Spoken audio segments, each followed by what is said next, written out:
மக்கள் சாவு எண்ணிக்கை கூடி இருக்கு. பல குடும்பங்கள் சீர்கேடா இருக்கு. பல குடும்பம் வறுமையில இருக்கு. கணவனை இழந்து எத்தனை குடும்பம் தவிக்குது, எத்தனை குடும்பம் பிள்ளைகள் மனைவிமார்கள் தவிக்கிறாங்க, குழந்தைகள் தவிக்கிறாங்க. உங்களுக்கு அதெல்லாம் காதுல ஒலிக்கலையா? மெத்தடின் போதை இன்னைக்கு ஜாபர் சாதிக் செய்யறாரு. அவர் பிடிபட்டாரு. அதுக்காண்டி மெத்தடின் ஒழிச்சிடும் நினைக்காங்க. திமுக ஆட்சியில மெத்தடின் தொடர்ந்துகிட்டே தான் இருக்கு. ஸ்டாலின்ல இருந்து உதயநிதி, கனிமொழி, திருப்பதி, மண்ணாகட்டி அவங்க வீட்டுல என்ன அடுத்து பிறகு எல்லாமே அந்த பொய்யிலேயே தான் பேசணும்னு வந்திருப்பாங்க. உங்களுடைய ஆட்சியில, உங்க அண்ணனுடைய ஆட்சியில, உங்க மருமகனுடைய ஆட்சியில இத்தனை அவலங்களையும் நடந்துகிட்டு இருக்கு. கற்பழிப்பு, கொலை, கொள்ளை அதிகமா இருக்கு இந்த 5 ஆண்டுகள்ல. தயவு செய்து நீங்க உங்க அண்ணன் சொல்லுங்க, இதெல்லாம் செலுத்துங்க. தயவு செய்து இந்த மக்களுக்கு நல்லது பண்ணுங்க. இந்த வட்டம் ஆட்சியில உங்களை வீட்டுக்கு அனுப்பிச்சிருவாங்க கண்டிப்பா. வணக்கம் தலைவரே. வணக்கம் வணக்கம் வணக்கம். ஞானசுந்தரம் வணக்கம். வணக்கம் தலைவரே. வணக்கம். இப்ப தலைவரே, உங்க அக்கா கனிமொழி அக்கா உண்மையை பேசுற மாதிரி வெறும் பொய்யா பேசிக்கிட்டு இருக்காங்க. அத பத்தி உங்களுக்கு தெரியுமா? பேசுறதெல்லாம் பொய். அதாவது ஜோதிமுருகன் சொல்லுங்க. அது நீங்க சொல்றது ரொம்ப அருமையானது. அது கம்பன் வீட்டு கட்டுத்தறியும் கவி பாடும்னு ஒரு மொழி இருக்கு. சரி, நம்ம சின்ன பிள்ளை கேட்டிருக்கோம். அதே மாதிரி கருணாநிதி வீட்டுல பிறந்த எல்லா பிள்ளையும் பொய்யை பேசணுங்கிற சத்தியம் பண்ணிட்டு வந்திருப்பாங்க. சத்திய பிரமாணம் வீட்டுல பாத்தீங்கன்னா ஸ்டாலின்ல இருந்து உதயநிதி, கனிமொழி, இன்னும் திருப்பதி, மண்ணாகட்டி அவங்க வீட்டுல என்ன அடுத்து பிறக்க அந்த பொய்யிலேயே தான் பேசணும்னு வந்திருப்பாங்க. நீங்க ஆரம்பத்துல இருந்து பாத்தீங்கன்னா பொதுவாகவே கவிஞர்கள் கவிதை எழுதும் போது பொய் இருக்கும், பொய் கலந்துதான் இருக்கும். அந்த பொய் கலந்துருந்தாலும் அதுல சில உண்மைத்தன்மை இருக்கும். ஆனா கவிஞர்னு இந்த அக்காவுக்கு பேர் வச்சது பொய்யான கவிஞரா தான் செயல்படுறாங்க. இப்ப பாத்தீங்கன்னா நம்ம கல்குறிச்சியில பேசியிருக்காங்க அந்த அக்கா. தமிழகத்துக்கு மத்திய அரசு பட்ஜெட்ல எந்த பணமுமே கொடுக்கல அப்படின்னு முழு பூசணிக்காய சோத்துல அமுக்குறாங்க. கிட்டத்தட்ட பாத்தீங்கன்னா ஒரு 10 லட்சம் கோடி கிட்ட அந்த 4 ஆண்டுகள்ல நிதி பகிர்வு கொடுத்துருக்காங்க மத்திய அரசு. தமிழ்நாட்டுக்கு மட்டும் கொடுத்துருக்காங்க. ஆமா, இது இந்த அக்கா என்ன நினைக்கிறாங்க, யாருக்குமே மக்களுக்கு தெரியாது, நம்ம சொல்றதெல்லாம் கேட்டுட்டு போயிருவாங்க அப்படின்னு. மக்கள் இன்னைக்கு சிந்திக்க ஆரம்பிச்சிட்டாங்க. மக்கள் இன்னைக்கு அவங்கனால ஒரு செல்போனை எடுத்தாலும் சரி, எந்த ஒரு நெட்டுக்குள்ள போனாலும் சரி, எல்லா விஷயம் வெளியில வந்துருது அப்படின்றது அந்த அக்காவுக்கு தெரியல போல இருக்கு. இவங்க அந்த பணம் இன்னைக்கு 5000 ரூபாய் போட்டாங்க. கரெக்டா எலெக்ஷன் டயத்துல பணம் போடுறாங்க. பணம் போட்டாச்சுன்னா மக்கள் ஓட்டு போட்டுருவாங்கன்றாங்க. ஆனா கனிமொழி அக்கா இது நடக்காது. விதவைகள், இளம் விதவைகள் நாட்டுல கூடிக்கொண்டே இருப்போது எண்ணிக்கை. நீங்க எதிர்கட்சியா இருக்கும் போது நாங்க இந்த மது கடைகள் எல்லாம் அடைச்சிருவோம் அப்படின்னீங்க. அடைச்சிங்களா? முதல் கையெழுத்து போடுவோம். நீங்க என்ன நடந்திருக்கு நாட்டுல? மக்கள் சாவு எண்ணிக்கை கூடி இருக்கு. பல குடும்பங்கள் சீர்கேடா இருக்கு. பல குடும்பம் வறுமையில இருக்கு. கணவனை இழந்து எத்தனை குடும்பம் தவிக்குது, எத்தனை குடும்பம் பிள்ளைகள் மனைவிமார்கள் தவிக்கிறாங்க, குழந்தைகள் தவிக்கிறாங்க. உங்களுக்கு அதெல்லாம் காதுல ஒலிக்கலையா? நீங்க மாறு வேஷத்துல பாருங்க. சிட்டி பஸ்ல ஏறுங்க, பாருங்க. பஸ்ல வர்ற மக்கள் என்ன பேசுறாங்க, மக்கள் பொதுவா நடுத்தர மக்கள்ல எப்படி வசிக்கிறாங்க, அவங்க எவ்வளவு கஷ்டப்படுறாங்க, எவ்வளவு துன்பப்படுறாங்கன்னு. போதைகள்ல ரொம்ப அட்வான்ஸா போயிருக்கீங்க. கஞ்சான்றாங்க, சாராயன்றாங்க, கள்ளச்சாராயம் சொல்றாங்க, சாக்லேட்ல போதை வஸ்து கலந்து கொடுக்குறாங்கன்றாங்க, அப்படின்றாங்க. ஹெராயின் பூரா அப்டேட் ஆகிட்டே இருக்கு. இந்த திமுக ஆட்சியில தான் இது அதிகமா இருக்கு. உண்மையா இல்லையா நீங்க சொல்லுங்க அக்கா கனிமொழி அக்கா. என்ன தலைவர் சொல்றது, உண்மையா பொய்யா? திமுகல பொழைக்கிறதே போதையில தான். நல்லா தெரிஞ்சுக்குங்க. மெத்தடின் போதை இன்னைக்கு ஜாபர் சாதிக் செய்யறாரு. அவர் பிடிபட்டாரு.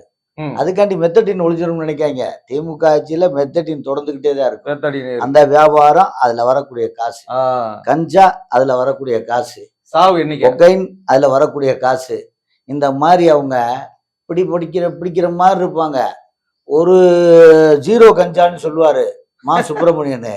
ஆனா கடைசியில பாத்தீங்கன்னா கஞ்சா புழக்கம் போதுமான அளவுக்கு. ஒரு பெண் மது பிள்ளை அதுக்கு அவர் தானே சொன்னாரு, மது பிரியர்கள் சொல்லணும், குடிகாரர்கள் சொல்லக்கூடாது. எனக்கு ரொம்ப மனசு வலிக்குதுன்னு சொன்னாரு.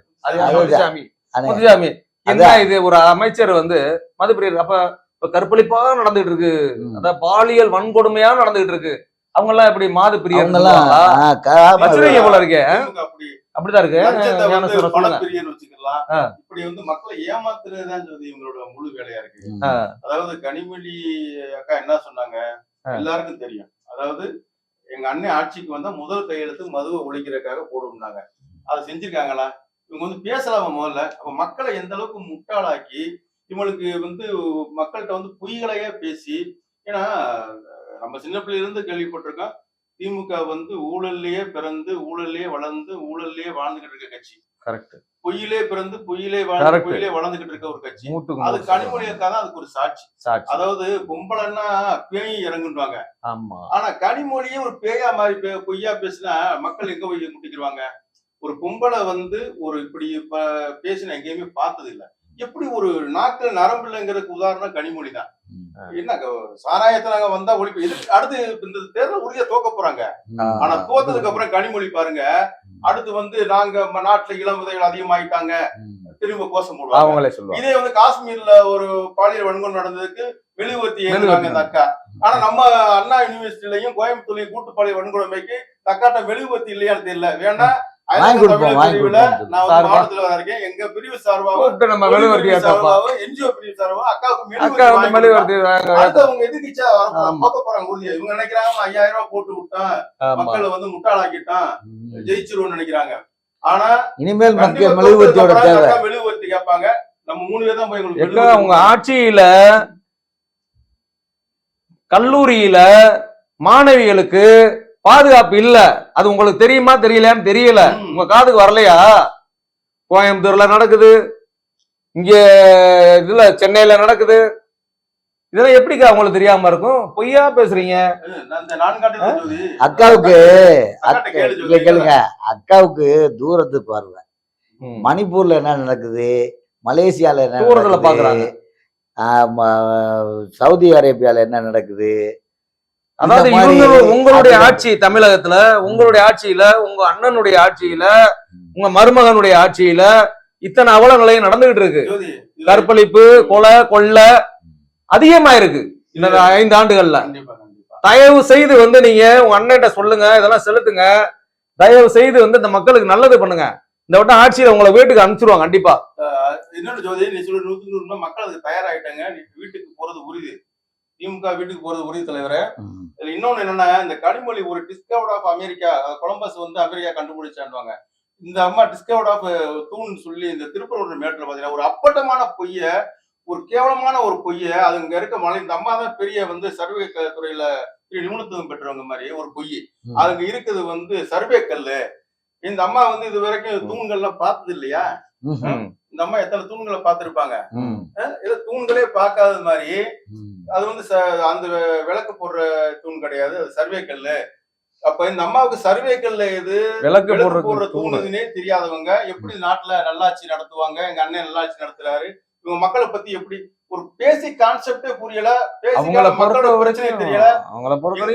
பேப்பரை திறந்தோம்னா, டிவி சேனல்ல ஓபன் பண்ணோம்னா பாலியல் வன்கொடுமை இல்லாத நாட்களே இல்ல. அதை பத்தி என்னைக்காச்சும் வாய் திறந்திருக்காங்களா?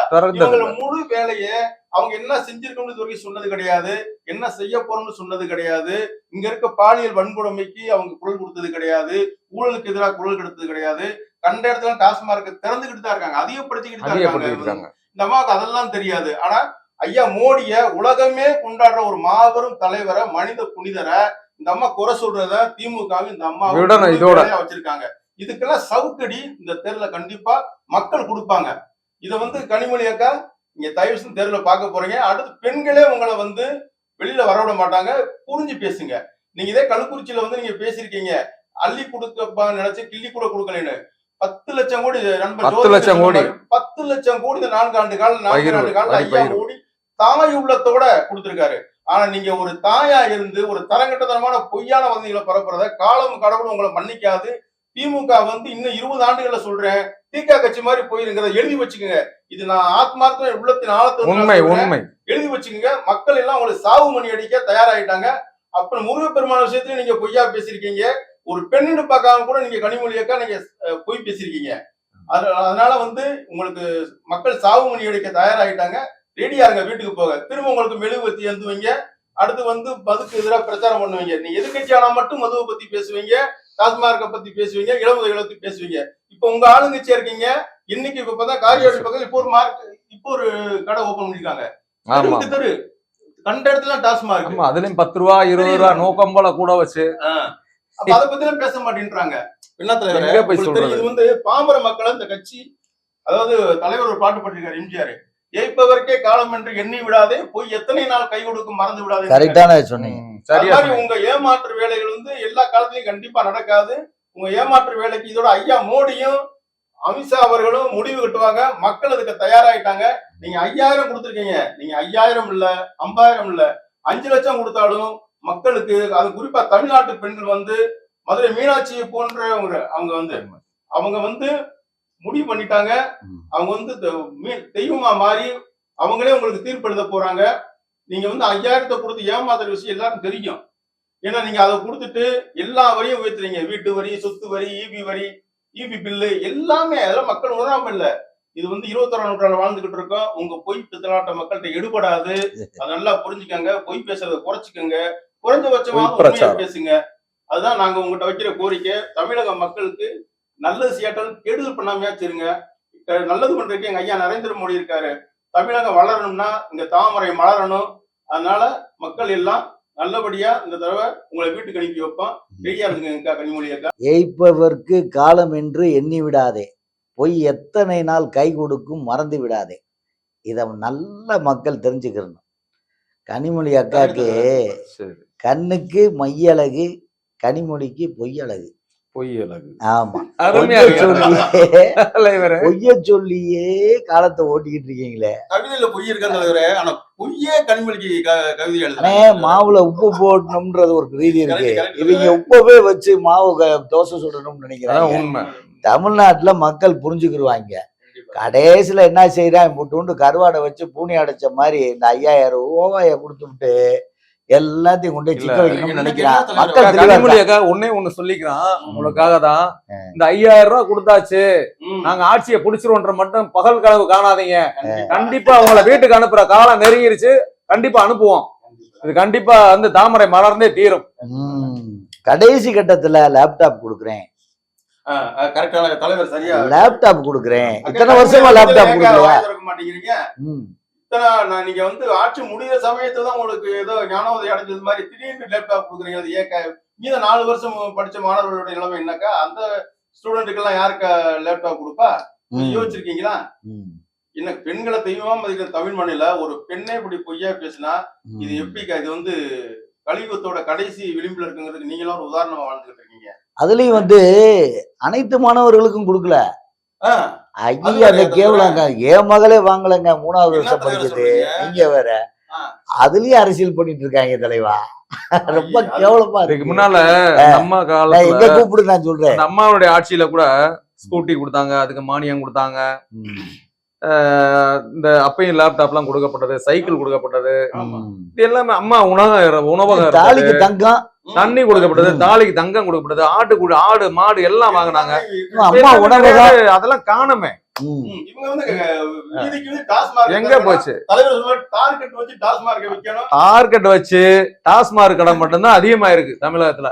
அக்கா கனிமொழிக்கு ஜோதி சொன்னது மாதிரி ஐயா நரேந்திர மோடி பாரதிய ஜனதா கட்சி என்ன சொல்றான்? நல்லா படிங்க, சிறந்த தொழில்பேராகுங்க, அறிவார்ந்தவர்களாகுங்க, படிச்சு வேலைக்கு போங்க, வேலைக்கு போறவங்களுக்கு நான் முத்ரா லோன் தர்றோம், 20 லட்சம் அதை உயர்த்தி இருக்கோம், நல்ல படிங்க, தொழில்பேராகுங்க, இந்த இந்தியாவோட சிறந்த குடிமகனா வளருங்கன்றான். ஆனா திமுக என்ன சொல்றாங்க? குடிங்க, அதாவது கற்கை நின்றே பிச்சை புகினும் கற்கை நின்றேன்னு சொன்னாது ஒரு காலம். ஆனா இன்னைக்கு அதாவது குடிக்கிறதுக்கு பிச்சை எடுத்தாலும் குடுறான்றா திமுக காரன். ஒரு அன்னைக்கு நானும் ஜோதி போயிட்டு இருக்க, ஒரு 10 ரூபாய் கேட்கிறேன். இந்த மாதிரி 10 பேட்டை வாங்கி அப்ப எங்கடா போறான்னு பார்த்தோம்னா அங்க இருக்கவங்க சொல்றாங்க அவனுக்கு கொடுக்காதீங்க, டாஸ்மார்க் போறாங்க குடிக்கிறதுக்கு. அந்த நிலைமைக்கு காலம் போய் இந்த திமுக அரசாங்கம் பிச்சை எடுத்து குடிக்க வச்ச நிலைமைக்கு மக்களை உருவாக்கி இருக்கானா? மக்கள் வந்து இதை விட ஒரு சாதனை, இதாங்க அவங்க சாதனை, உங்க ஆட்சியினுடைய சாதனை. இதை வந்து பிச்சை எடுத்து குடிக்கிறான், பிச்சை எடுத்து குடிக்க, பிச்சை அந்த அளவுக்கு உருவாக்கிட்டீங்க. நம்ம தமிழ் மரபுல முன்னெல்லாம் சொல்லியிருக்காங்க, நம்ம என்ன சொல்லி கற்கை நின்றே பிச்சை புகினும் கற்கை நின்றே. ஆனா குடிக்கிறதுக்காக பிச்சை எடுக்கிற ஒரு கூட்டத்தை இந்த திமுக உருவாக்கி இருக்கானா? இதை விட கேவலமான ஒரு ஆட்சி, இதை விட கேவலமான ஒரு மனிதர்கள் எங்கேயுமே பார்க்க முடியாது. அக்கா கனிமொழி அதை பத்தி வாயை திறக்கிறது இல்ல.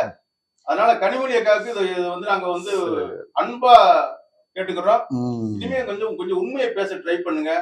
வாயை திறந்தா கொஞ்சம் உண்மையை வர வைக்கிறதுக்கு கொஞ்சம் ட்ரை பண்ணுங்க. முயற்சி பண்ணுங்க. எங்களுடைய அன்பான கோரிக்கை. நன்றி. நன்றி.